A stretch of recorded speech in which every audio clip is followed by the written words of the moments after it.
Have you ever gone to bed exhausted, your body begging for rest, but sleep just wouldn't come? Or worse, you do fall asleep, but keep waking up during the night, like you're fighting your own pillow? If that sounds familiar, know that you're not alone. And more importantly, there is a solution.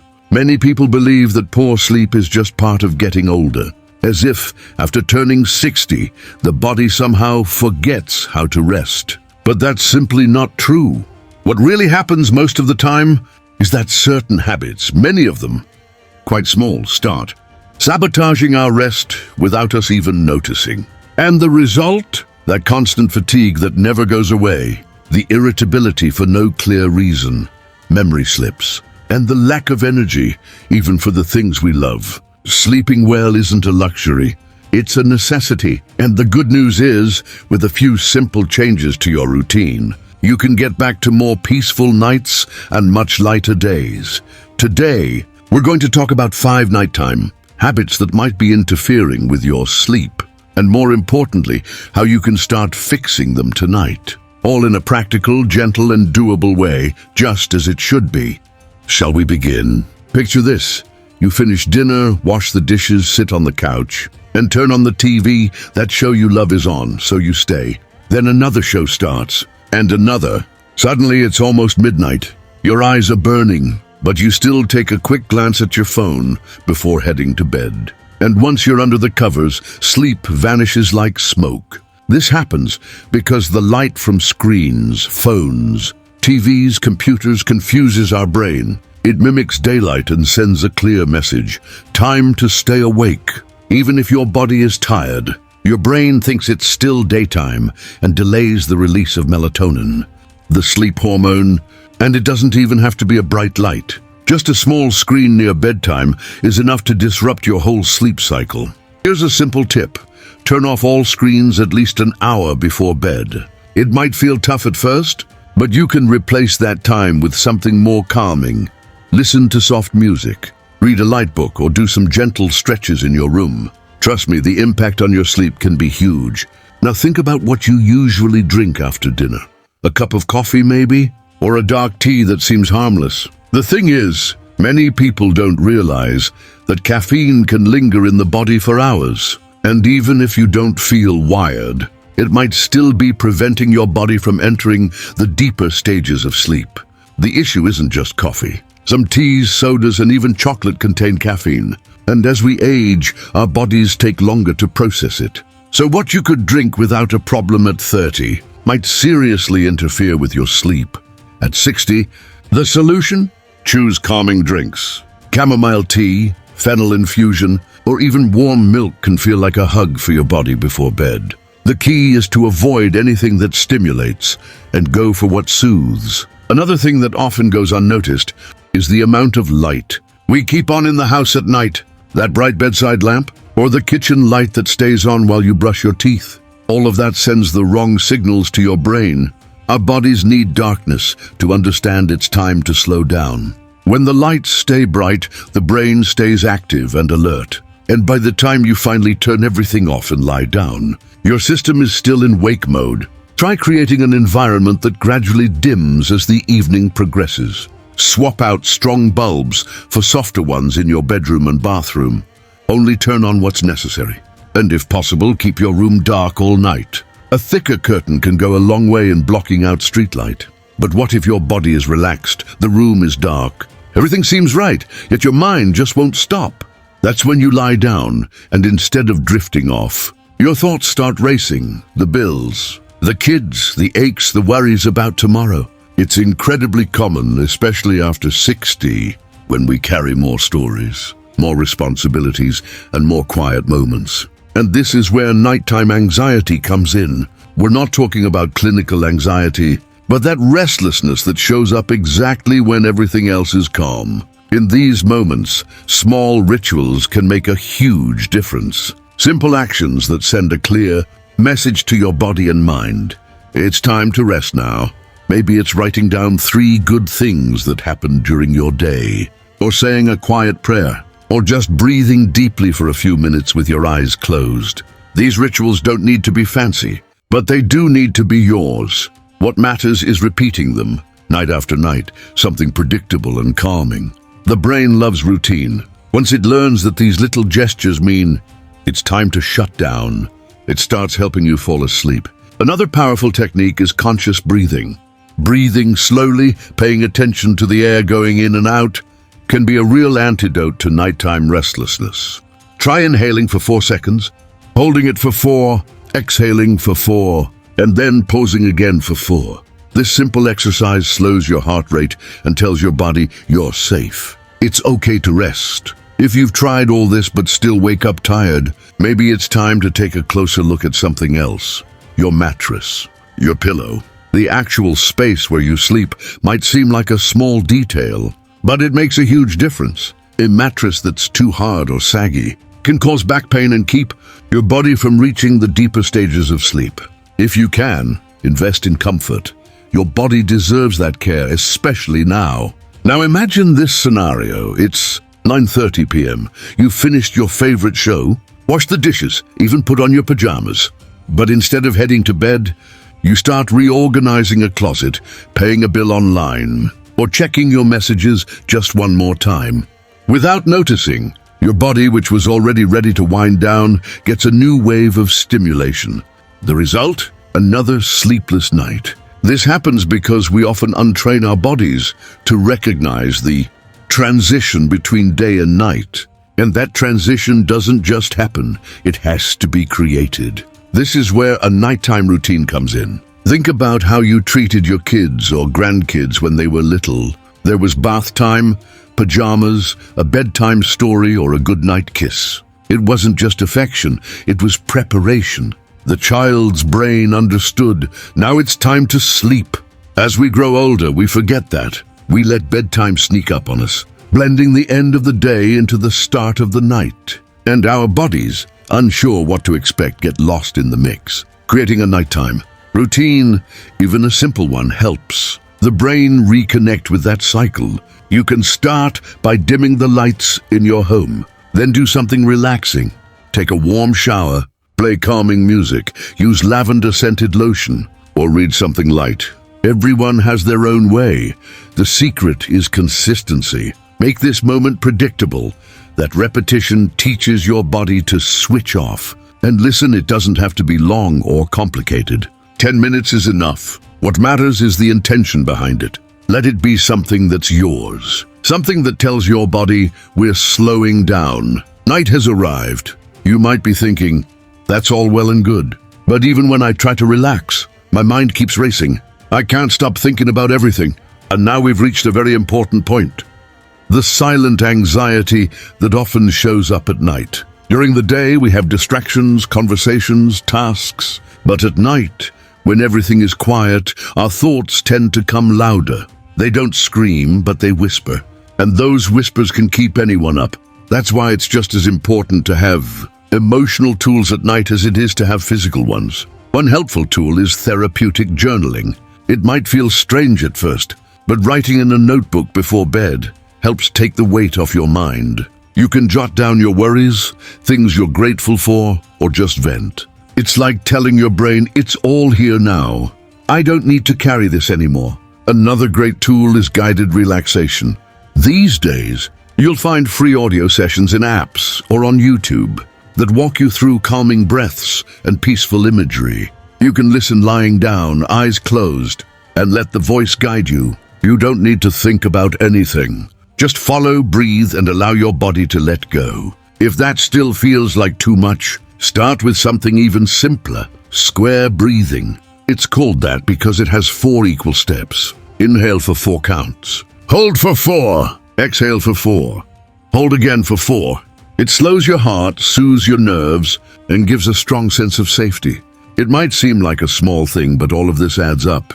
Sleep is like a door. It only opens when both the physical, key, your body, and the emotional, key, your mind, are in sync. Now let's talk about something rarely mentioned, but with a big impact: meal timing. Many people eat late, have heavy dinners, or drink things that burden the digestive system. Then they lie down with their stomachs still working overtime. That directly affects sleep quality. Ideally, you should have dinner at least 2 hours before bed. And when possible, choose lighter, easier to digest foods. Avoid fried items, heavy cheeses, red meat, or big pasta dishes. Opt for soups, steamed veggies, scrambled eggs, or gentle fruits like bananas or apples. And a special note, avoid alcohol at night. Many people think wine or beer helps them relax. It might even make you drowsy at first. But later it disrupts deep sleep, which is exactly the kind of rest we need most. Yes, you might fall asleep, but you'll wake up feeling like you didn't rest at all. Which brings us to one last crucial factor, the space where you sleep. When was the last time you looked at your bedroom with care? Your mattress? Your pillows? The street noise? All of it matters a lot. Let's start with the mattress. One that's too old, saggy, or stiff can cause pain and make it hard for your body to find a comfortable position. And yes, posture matters. Poor alignment forces your body to keep shifting during the night, interrupting deep sleep cycles. If getting a new mattress isn't an option right now, try placing a folded blanket on top to soften it, or consider a padded mattress topper to make your bed cozier. Your pillow should support your neck properly, not too high or too flat. It should keep your head in line with your spine. If you wake up with neck or back pain, it might be time to adjust that support. And the room itself, it should be as dark and quiet as possible. Blackout curtains can block street light.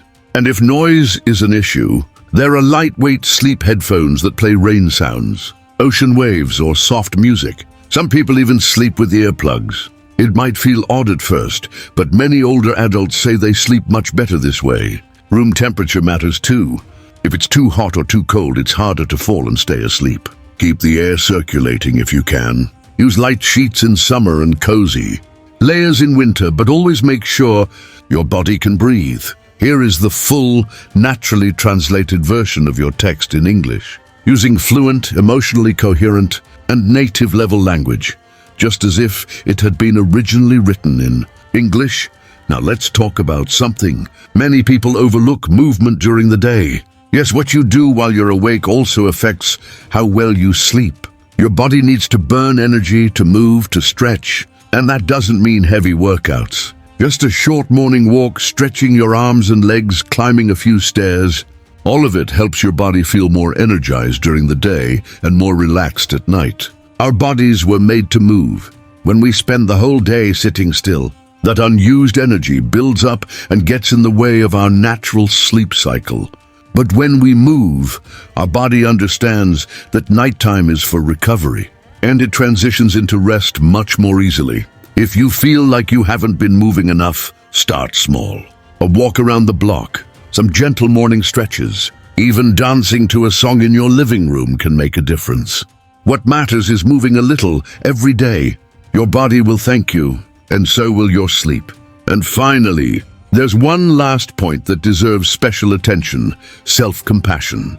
Yes, you heard that right. Being kind to yourself. Because often, what disrupts sleep the most isn't external, it's the internal dialogue. That voice that says, "You should be sleeping by now." Or "Here we go again, another sleepless night, you're failing." These thoughts only add tension and keep us even more awake. The invitation here is to treat your sleep and yourself with more gentleness. If you don't sleep well tonight, that's okay. Tomorrow is another chance. Don't beat yourself up, don't feel guilty. Sleep is like a dance. Sometimes it comes easily. Sometimes it takes time. But with patience, kindness, and practice, it always finds its way back. And when it does, it feels like a gift.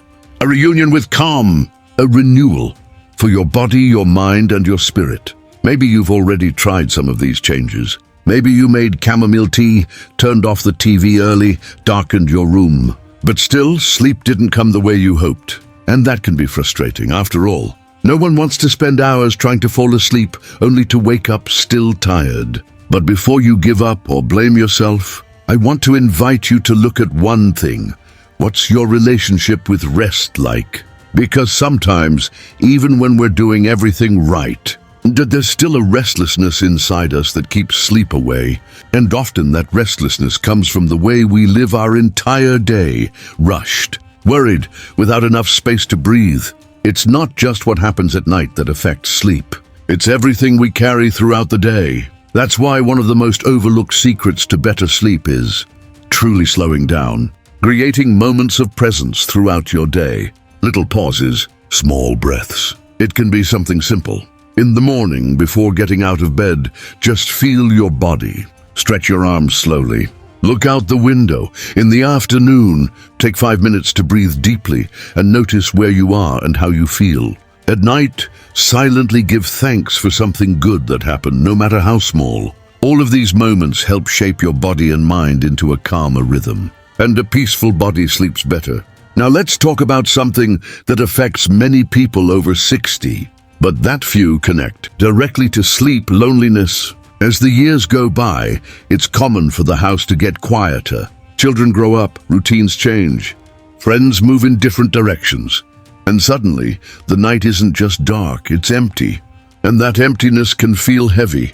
Even when it isn't spoken aloud, it's there. A sense that something is missing. And that alone can make your heart restless and your sleep shallow. If this is something you're going through, I want to remind you of something. You are not alone. Thousands of people are feeling the same way right now, and many of them are finding ways to reconnect, even in different seasons of life. Sometimes it's reaching out to an old friend. Other times, it's joining a book club, a walking group, or even chatting here in the comments below this video. You can use this space to share your experience. Tell us how you've been sleeping, what's helped, what's made it harder. Sharing might seem like a small gesture, but it has power. Because when you tell your story, you help someone. And when you listen to someone else's, you feel less alone. Speaking of connection, another powerful way to improve sleep is by gently nurturing touch and affection in your daily life. Even if you live alone, small gestures make a difference. A hug, a handshake, a light massage with lotion on your shoulders before bed. The human body responds to kindness with the release of hormones that promote relaxation and well-being, and that, of course, improves sleep quality. If you have a pet, for example, that can also be a wonderful companion. The presence of a dog or a cat, even the sound of a bird in the morning can calm your nervous system, and a calm nervous system sleeps better. Now let's talk about expectations. A lot of people believe that sleeping well means sleeping 8 straight hours without waking up once. But that's a myth. Especially as we get older, it's completely normal for sleep to come in lighter cycles. The goal isn't the exact number of hours, it's the quality of rest. If you wake up once or twice during the night but fall back asleep easily and wake up feeling okay, that's a good sign. The real concern is when you're awake for hours in the middle of the night and can't settle down again. And that's where all these habits we've discussed come in, along with one key factor: how you respond to those wake-ups.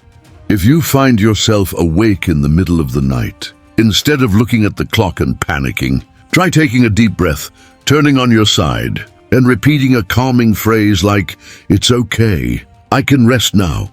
Or, if you prefer, gently get up, sip some water, return to bed, and picture a peaceful place, a beach, a garden, a comforting memory.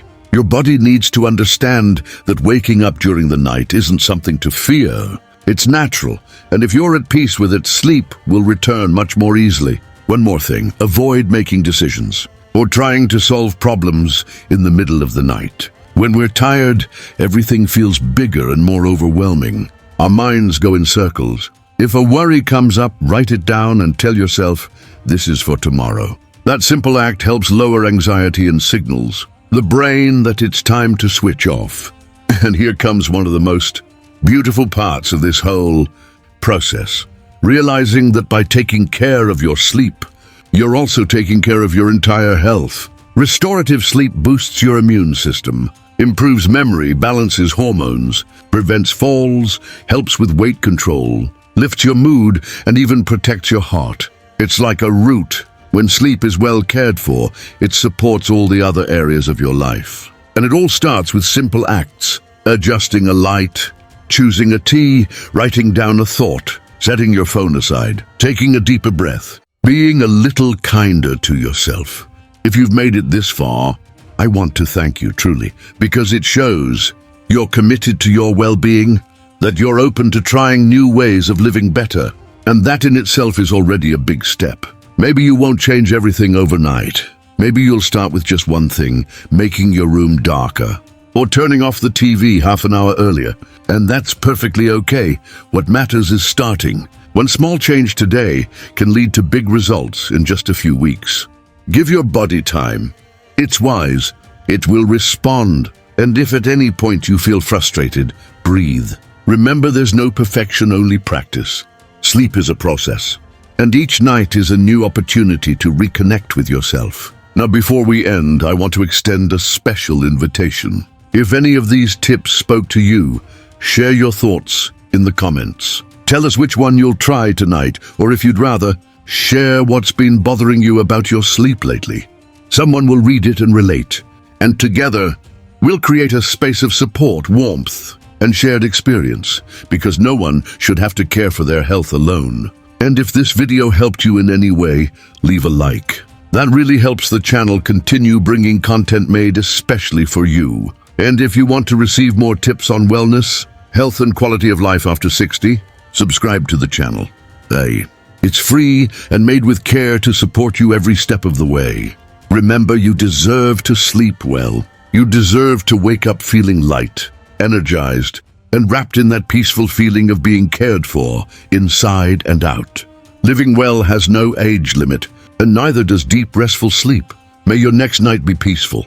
May your body feel safe. May your mind find calm. And may you wake up tomorrow with a lighter heart, ready to embrace another day with presence, with health, and with joy. Good night, and see you next time.